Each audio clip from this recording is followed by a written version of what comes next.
بسم اللہ الرحمن الرحیم۔ السلام علیکم ورحمۃ اللہ وبرکاتہ۔ کلام باہو کے ساتھ حاضر خدمت ہوں۔ آج جس ربائی کا میں نے انتخاب کیا ہے، یہ میرے پاس کتاب ہے، اس کی ربائی نمبر ہے 78، یعنی 78ویں جو ہے وہ ربائی وہ اس میں شامل ہے۔ اس میں حضرت سلطان باہو رحمۃ اللہ علیہ نے دل کی جو کیفیت ہے، دلوں کا جو ایک انالیسس ہے، ایک تجزیہ ہے، وہ کیا ہے کہ ایک خاص دل ہوتا ہے جس کو حضوری ملتی ہے، جو یہ کہہ لیں کہ عشق الہی تک جو ہے نا وہ پہنچ جاتا ہے۔ تو وہ حضور قلب حاصل کرنے کے لیے بندے کو جو ہے کن مراحل سے گزرنا پڑتا ہے، وہ اس کے اندر انہوں نے جو ہے نا اس کا نسخہ تجویز کیا کہ اگر آپ کو حضور قلب چاہیے تو آپ نے کیا کرنا ہے۔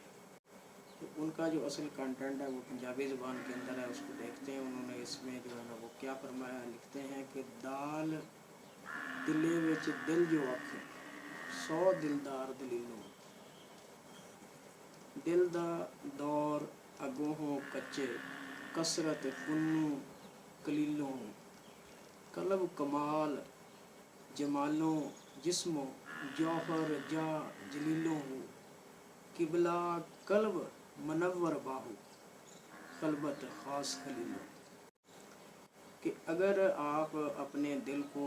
روشن کرنا چاہتے ہیں، عشق الہی سے منور کرنا چاہتے ہیں، تو آپ کا جو دل ہے وہ تنہائی کے اندر جس طرح حضرت ابراہیم علیہ السلام ان کی خلوت تھی، ان کی تنہائی تھی، ان کا اللہ تعالیٰ سے جو ہے نا پیار رشتہ اور تعلق تھا، تو پھر آپ کا دل تنہائی کے اندر اسی کیفیت سے دو چار ہونا چاہیے، اسی طریقے سے جو ہے نا وہ اللہ تعالیٰ سے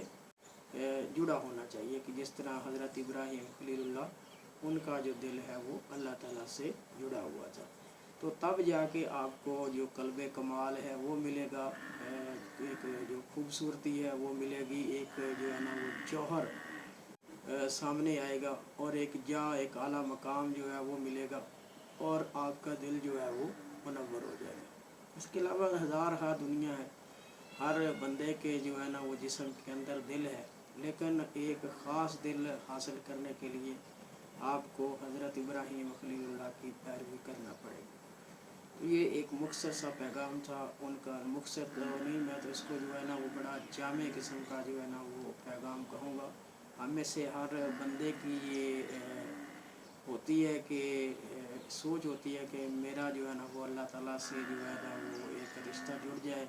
اللہ تعالیٰ سے جو ہے نا وہ میرا پیار ہو جائے، اور اللہ تعالیٰ جو ہے نا وہ میری باتوں کو مانے، اور حضور نبی کریم صلی اللہ علیہ وآلہ وسلم سے میرا عشق کا رشتہ استوار ہو جائے۔ تو اس کے لیے پھر بندے کو اپنے دل سے جو ہے نا وہ تمام قسم کا میل کچیل، نفسانی خواہشات، یہ دنیا جس کو قرآن مجید میں کھیل تماشا کہا گیا ہے، اس کو جو ہے وہ نکالنا پڑتا ہے۔ تو تب جا کے بندے کو حضور قلب جو ہے نا وہ قلب کمال، وہ جوہر نصیب ہوتا ہے، جس کا ذکر آپ علیہ الرحمٰن نے اس ربائی کے اندر کیا ہے۔ تو ادروائز اگر ہمارے دل میں دنیا بستی ہو اور ہم چاہیں کہ اللہ تعالیٰ جو ہے نا اس سے ہمارا رشتہ جو ہے نا وہ استوار ہو جائے، اور حضور نبی کریم صلی اللہ علیہ وسلم سے جو ہے نا ہماری وہ عشق کا رشتہ بن جائے، تو یہ ایسا کبھی بھی پاسیبل نہیں ہے۔ ایک ہی ہے، یا تو آپ دنیا رکھیں گے یا پھر اللہ اور اس کا رسول اپنے دل کے اندر رکھیں گے۔ Thank you so much to listen and watch the video. Please subscribe my channel. If you like it, comment on it and share with your friends.